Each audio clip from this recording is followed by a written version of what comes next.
Buenas tardes a todos. Señorías, voy a empezar diciendo de que esto va a ser una caja de Pandora. Pero si tenemos que abrir la caja de Pandora, podemos abrir, no hay ningún problema. La cuestión está en que yo particularmente, y hago mía lo que digo, o sea, me pongo el saco de lo que digo, yo no creo que el Ministerio Público sea el que está diciendo lo que dicen los agentes aquí presentes del Ministerio Público respecto a que las declaraciones ante la Contraloría ya pueden ser por per se calificadas como falsas. Yo no estoy de acuerdo con el alcance que le quieren dar a los agentes fiscales aquí presentes. Y lo digo desde el punto de vista de la ley. ¿En qué sentido? Vuelvo a insistir. Yo encontré varias salidas para este caso. Una de las salidas es la interpretación de los artículos de la ley 5033 en cuanto a la tipicidad conglobante.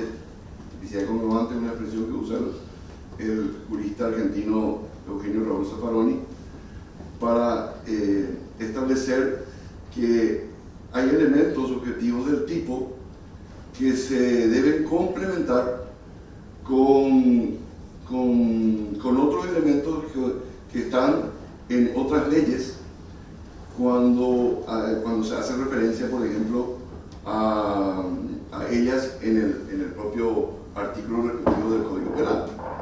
Como claramente lo explicó el agente fiscal cuando dijo de que es una remisión o una ley blanco a establecer si es que la Contraloría es o no un agente o un órgano encargado de recibir una declaración jurada. Yo estoy de acuerdo que es un órgano encargado de recibir una declaración jurada. Estoy totalmente de acuerdo con ello. También estoy de acuerdo en todas las normativas constitucionales que ha esbozado el agente fiscal. Para mí esto está claro. Lo que no está claro, o lo que no se hizo en este caso, y no por una circunstancia atribuible al Ministerio Público, sino por una circunstancia atribuible al órgano que recibe las declaraciones juradas, es decir, la Contraloría General de la República, porque su ley es vaga o ambigua en tal sentido. Y me voy al artículo 14 de la ley 5033/13. Dice: culminadas las verificaciones y comprobaciones respectivas y de determinarse la existencia de omisión o error no imputable al declarante, la Contraloría General de la República notificará al mismo para que en el plazo de 30 días realice la rectificación correspondiente. Hemos escuchado a los testigos que vinieron por parte de la Contraloría y ambas fueron concluyentes al decir que en aquella época no se hacían rectificaciones. Que en aquella época no se hacían rectificaciones. Primera cuestión.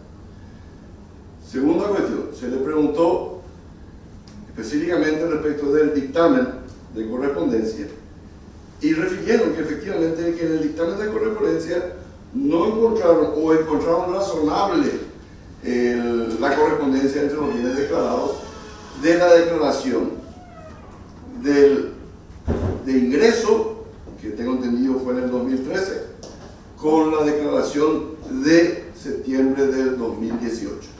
Ese fue el estudio de correspondencia que hicieron en esa oportunidad.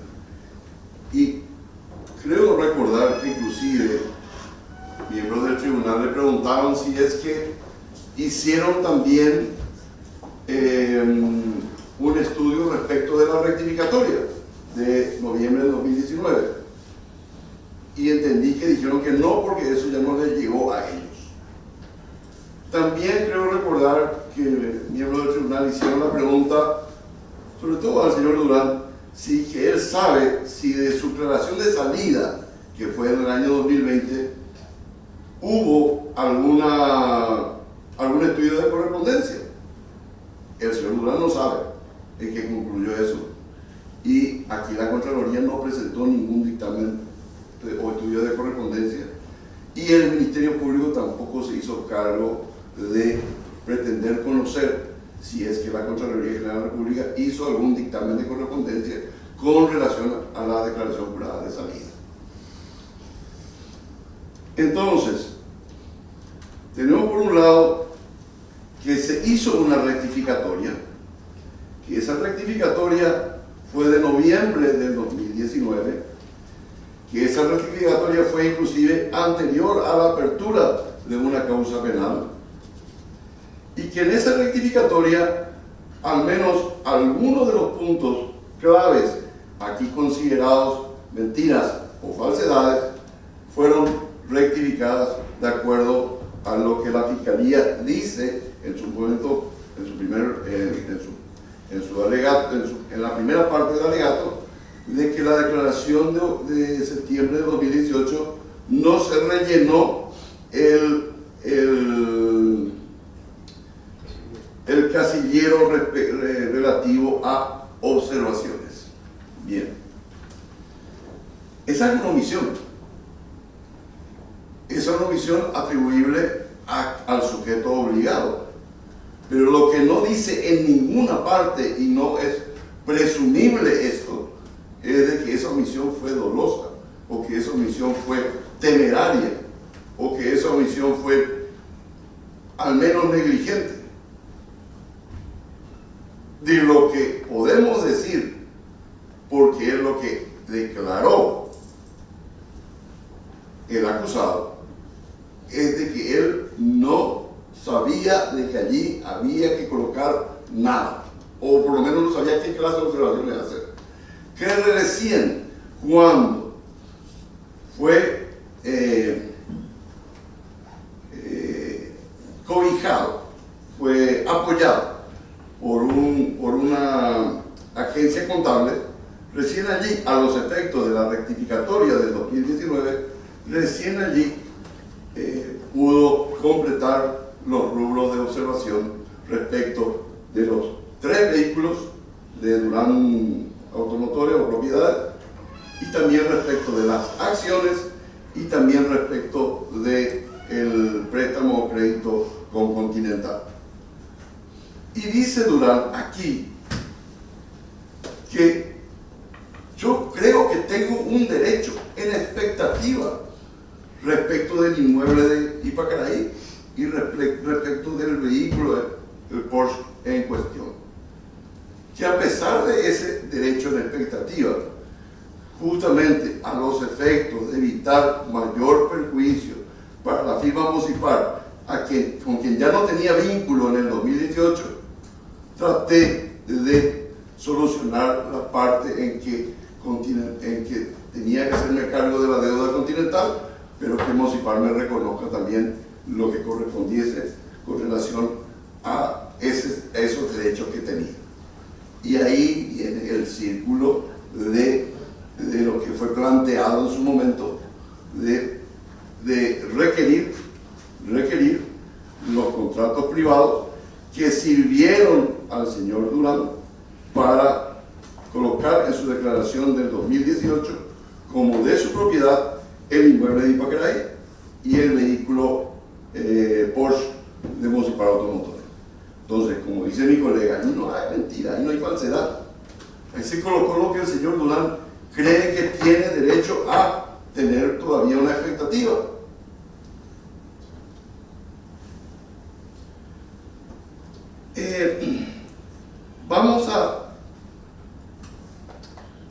Vamos a otra cuestión de la ley.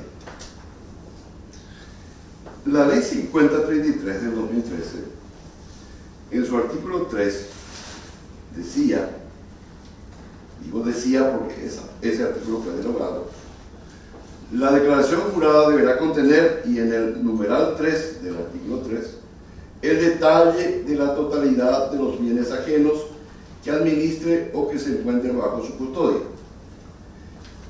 esta terminología fue modificada por la ley 69-219 de /22, que ya estaba vigente al momento de la realización del primer juicio por el cual fue absuelto el señor Donato. Es decir, tenía que haberse reflejado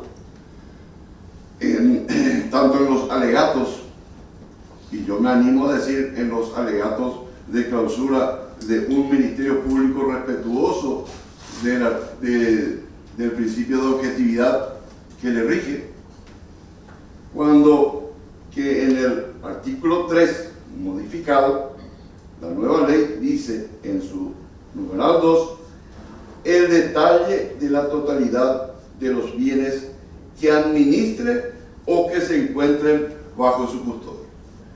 Le quitó la palabra ajeno. ¿Por qué? Porque no hace falta.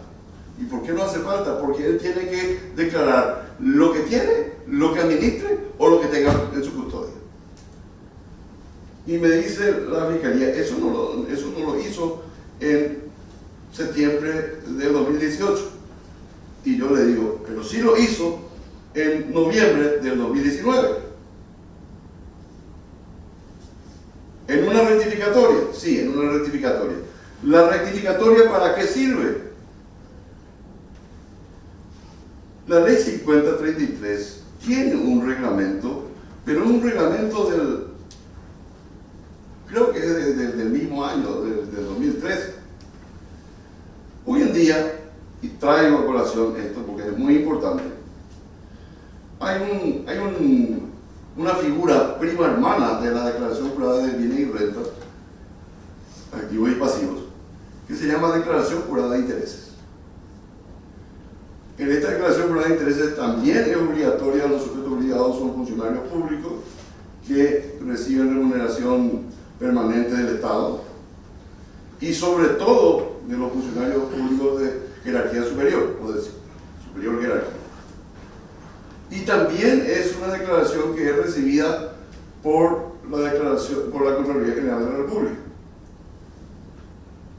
¿Cuál es la diferencia? Solamente el objeto de lo que debe ser presentado en esa específica declaración. También tiene una resolución que la reglamenta y también tiene un formulario a ser completado por los funcionarios públicos al respecto. La ley 7089, en su artículo 30, dice: falta de presentación de la declaración jurada de intereses. El sujeto obligado por la presente ley que no presentare la declaración jurada de intereses dentro del plazo previsto será apercibido por escrito u otro medio fehaciente por la Contraloría para que la presente en el plazo de 10 días y en caso de incumplimiento aplicará una multa e inhabilitación para ejercer cargos públicos. Eso asumiendo que esta ley también tiene otro artículo en el cual establece un sumario a los efectos de la implementación de este procedimiento y su sanción. Vamos al artículo siguiente, el 31. Presentación de la declaración jurada de intereses con datos incompletos. El sujeto obligado que presentare una declaración jurada de intereses de manera incompleta será percibido por escrito u otro medio fehaciente por la Contraloría para que presente la documentación e información necesaria dentro del plazo de 10 días hábiles. Esto está en la ley de declaración jurada de intereses, no está en la ley de declaración jurada de bienes y rentas. No quieran decirme después de que traté de meter algo incorrecto. Quiero hacer alusión, posteriormente voy a cerrar eso, es de que estamos modificando nuestras legislaciones para ponernos acorde con lo que debe ser, pero lo que es tampoco se cumplió, porque les leí la ley que es la 5033/13, artículo 14, en donde dice que la Contraloría tenía que notificar para que el funcionario realice la rectificación, y no lo hizo, no se hizo ese procedimiento.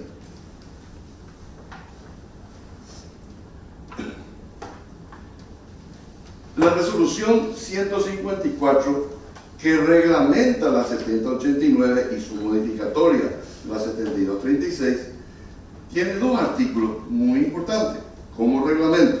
Artículo 15.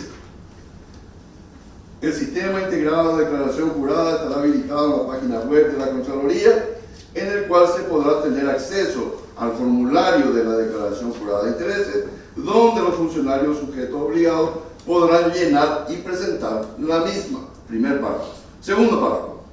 Las autoridades de los organismos y entidades del Estado deberán facilitar a los funcionarios públicos los medios físicos, equipos informáticos con acceso a Internet y la asistencia necesaria para el cumplimiento de la obligación del llenado y presentación de la declaración jurada de intereses. La asistencia, obligación de los entes públicos. Y el artículo 19 dice: el caso de que el sujeto obligado presente declaración jurada de intereses con datos incompletos, será percibido por la Contraloría a través de la Dirección General de Declaraciones Juradas, Dirección General de Control de Declaraciones Juradas de Bienes y Rentas y de Conflictos de Intereses, para que presente la documentación, la información necesaria dentro del plazo de 10 días.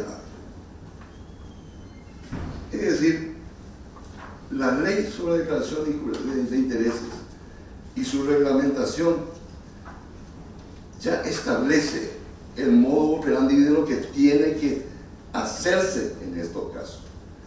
Y aquí traigo a colación lo que planteé como un incidente de nulidad de la acusación sobre la base de la inexistencia, en este caso, de una condición objetiva de perseguibilidad que yo entiendo tenía que haber surgido por parte de la Contraloría General de la República. ¿En qué sentido? Que la revisión al Ministerio Público, de antecedentes en donde se mencionen o bien inconsistencias en los datos referidos en las declaraciones, o bien falta de correspondencia en el estudio sobre los bienes, ¿verdad? Tenía que venir luego de un procedimiento que genere esa posibilidad de remitir al Ministerio Público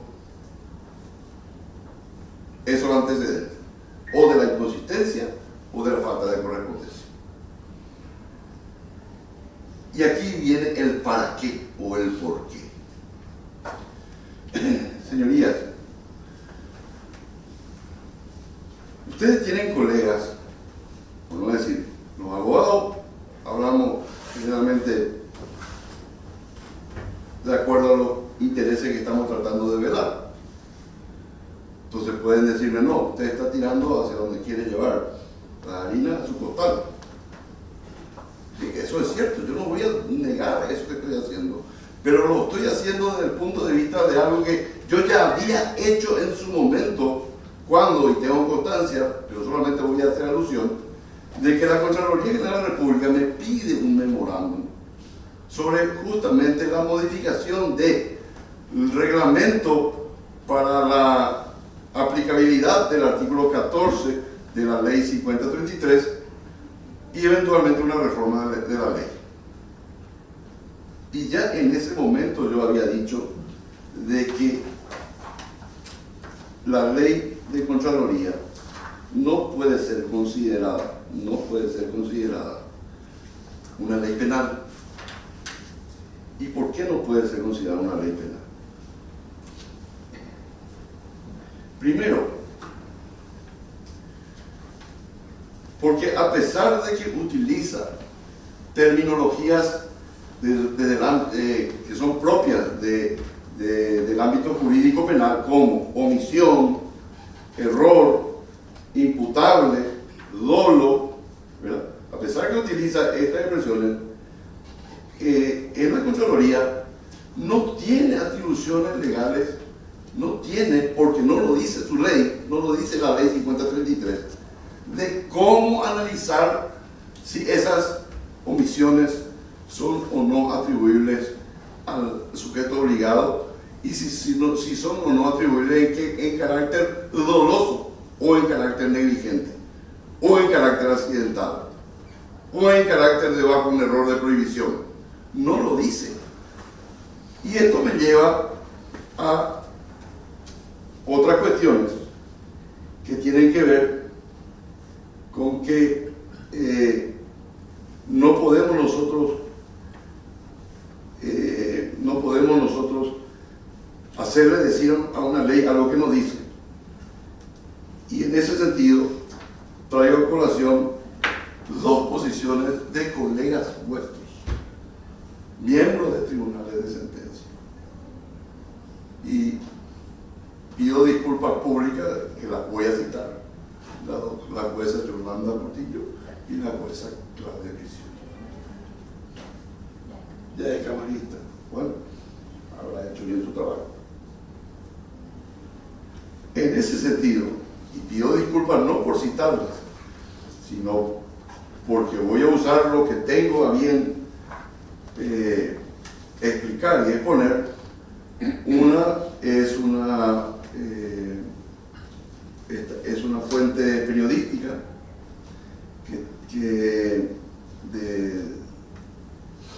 que fue tomada y que tiene su link y que fue pública o publicitada, y la otra que fue en respuesta a una entrevista radial que se hizo con una de las colegas vuestras, ¿verdad? Pero que se plasmó en un voto en disidencia, en donde por una parte se tiene o se dice de que decir que la declaración jurada en sede de Contraloría pueda ser calificada per se dentro del artículo 243, inciso primero, es incorrecto, porque en primer lugar, al ser una declaración del sujeto obligado, podríamos llegar a tener la incongruencia de ser utilizada en su contra, cuando que esa declaración del sujeto obligado también está directamente protegida por el artículo 18 de la Constitución Nacional. Nadie está obligado a declarar en su contra. Entonces, si van a pretender utilizar una declaración en su contra, tienen que darle, antes de que se pueda remitir eso para ser usado en su contra, tienen que darle la posibilidad de que explique los motivos por los cuales colocó, rellenó, completó supuestamente de forma incorrecta o de forma falsa o usó una mentira. Se le tiene que haber dado esa posibilidad. Y eso no pasó. Por otro lado, no pasó porque escuchamos aquí, la gente de Contraloría no se recibía ante la rectificación. Y después de que se recibieron, ¿qué? Sabemos por declaraciones públicas, tanto del director o jefe del Departamento de Declaraciones Juradas y del asesor jurídico, de que en un periodo de tiempo, a partir del año 2018, 2019 en adelante, hubieron como 1.200 rectificaciones de funcionarios públicos. Y estoy seguro que entre ellas hay también fiscales y también debe haber jueces.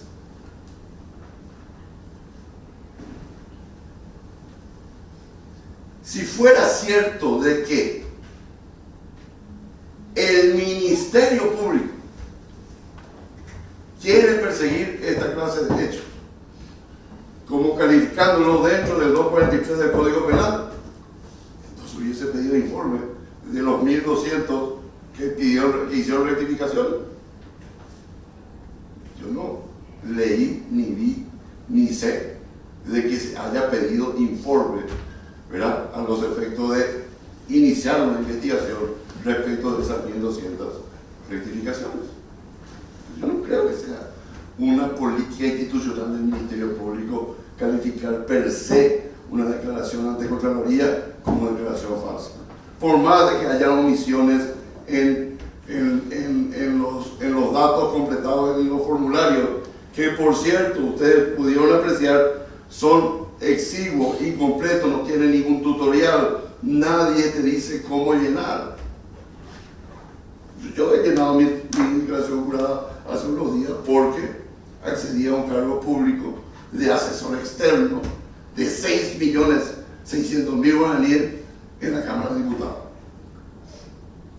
Por 3 meses, hasta junio en mi contrato. Y tuve que rellenar. Y yo tengo un vehículo que compré a nombre de mi empresa. Y iba a colocar, y el ayudante de contabilidad que me estaba asesorando me dijo, no hace falta, doctor. ¿Y por qué? Porque eso tiene que estar en el balance de la firma. No, pero yo quiero colocar de que lo estoy usando yo. No, usted lo que tiene que tener es un contrato, una sesión o una autorización para conducir, pero no hace falta que usted me coloque ahí. Y yo le digo, pero al final el dinero con el cual se pagó ese auto, ¿verdad?, salió de mi cuenta, o bien salió de la cuenta de mi empresa que yo deposité por renta o por utilidades. Entonces, ¿cómo explicar eso en esos formularios? Eso no tiene que venir a explicar al Ministerio Público, eso tiene que explicar en la Contraloría. Entonces, allí hay un procedimiento administrativo que no se hizo, porque no se hacía, porque no se tenían las rectificaciones. Por eso que yo hablo de abrir una caja de papel, cuando ni el Ministerio Público ni el Tribunal tendrían que estar juzgando estos hechos, cuando que es la Contraloría de la República la que tiene que establecer su reglamentación para que esto sea verificado en su sede. Por último, no menos importante, la opinión de la doctora Cristiana. Ante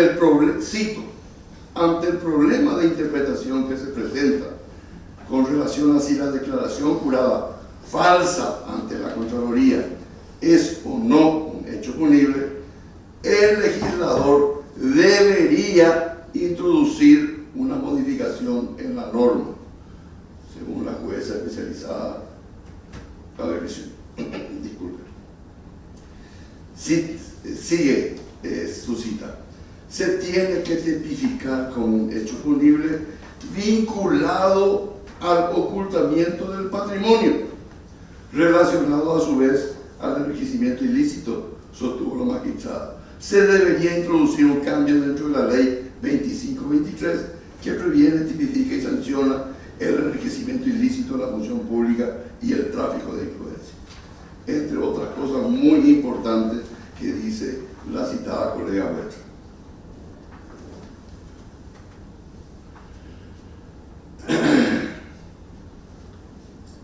Esto es muy importante porque hace referencia a una convención internacional ratificada por Paraguay, es decir, tendría que ser derecho positivo, y dice, lo que quiero explicar antes de poder responder a la pregunta de si el 243 corresponde o no que sea hecho punible, la declaración ante Contraloría, es el tema de la declaración falsa vinculada al enriquecimiento ilícito. Está ligado a su vez a una convención, la Convención de Mérida, que nosotros por una ley hemos aprobado. También está vinculado a la Convención Interamericana contra la Corrupción, en donde también nos hemos comprometido como Estado a perseguir dentro de los límites y dentro del derecho interno los hechos punibles de enriquecimiento, de tráfico de influencias, de administración en el provecho propio, y precisamente la declaración falsa ante la Contraloría o el órgano de los países que sería paralelo a la Contraloría, señaló la entrevistada. ¿Qué es lo que tiene que hacer el legislador? Es una pregunta del entrevistador. Para que podamos entender bien lo que tiene que hacer el legislador es introducir una modificación dentro de esas leyes de la ley especial que tipifica el enriquecimiento ilícito, el tráfico de influencia, la administración en provecho propio, y así no habrá más problemas, específicamente en cuanto a la declaración falsa. Bien. Cuando di mi alegato de apertura, dije que este era un problema de tipificación. No solamente en base al incidente planteado previamente, sino también luego en el alegato de apertura. Y hoy lo volví a repetir y vuelvo a plantear la situación. No hay una declaración jurada por sí sola, falsa, que sea suficiente por sí sola para que sea un hecho punible. Tiene que servir para algo, o tiene que haber sido hecha para algo. Dice el agente fiscal que refirió de que el sujeto obligado incrementó su patrimonio de una manera para hacer creer que tenía mayor valor patrimonial, a los efectos de hacer caer en error en las relaciones jurídicas. Pero también dijo que no prefirió daño de ninguna institución.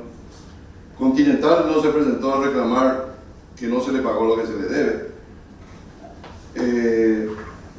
No tenemos o no ha llegado a este caso ningún reclamo, ni siquiera al señor Campana, ¿verdad? Más allá de lo que la Fiscalía pretende hacer ahora con el caso del secuestro del vehículo en cuestión. Pero no hubo ninguna figura que podría darse, y eso no es porque no fue analizado, eso no es porque no fue estudiado. Vuestras señorías pudieron acceder a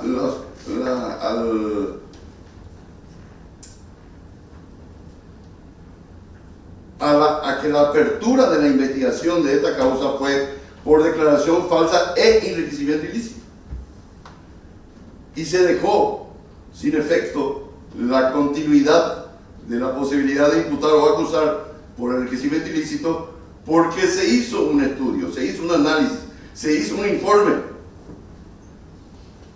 que tengo entendido son como 6 carpetas o por lo menos más de 2 tomos de expediente de carpeta fiscal. No se presentó. ¿Y el criterio que pide?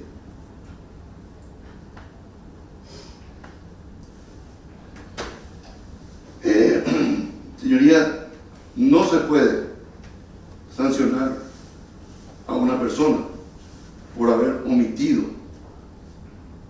o por haber completado equivocadamente, erróneamente, un formulario que cuando no se tiene a ciencia cierta esa posibilidad de haberlo hecho de una manera a cabalidad o mejor capacitada. Es más, cuando se presentó la rectificación, se presentó con la observación de que las tenía. No, los vehículos no son de Dani Durán, son de Durán Automotores o de Durán Propiedad. Las acciones, es cierto, estas acciones no valen esto, valen esto. Y la deuda por el Banco Continental, sí, es cierto.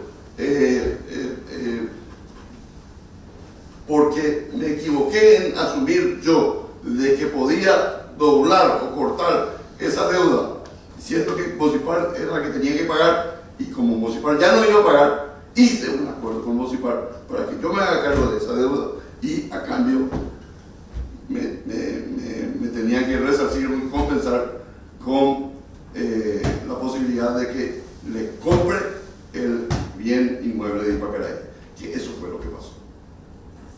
No hubo ningún dolo de engañar a nadie. Y si hubiese pasado eso, o sea, si se creyese de que hubo dolo del señor Durán, ¿por qué él siguió colocando en su rectificatoria de que ese inmueble de Ipacaray y de que ese vehículo Porsche eran de su propiedad? Porque tenía los papeles que así lo acreditaban. Entonces tampoco él mintió en ese momento. señoría, esta causa va a tener repercusiones posiblemente. Si el señor Durán es condenado, nosotros vamos a apelar y vamos a ir hasta la corte también si es necesario. Y si el señor Durán es absuelto, la fiscalía va a apelar y va a llegar hasta la corte también si es necesario. Esta es una toma de decisión por parte de vuestro tribunal respecto a si es aplicable la ley penal cuando hay lagunas en la legislación administrativa que no pueden ser rellenadas por criterios de política criminal de una institución, y también que no pueden ser consideradas desde el punto de vista del fuero penal como que es suficiente con la revisión de los antecedentes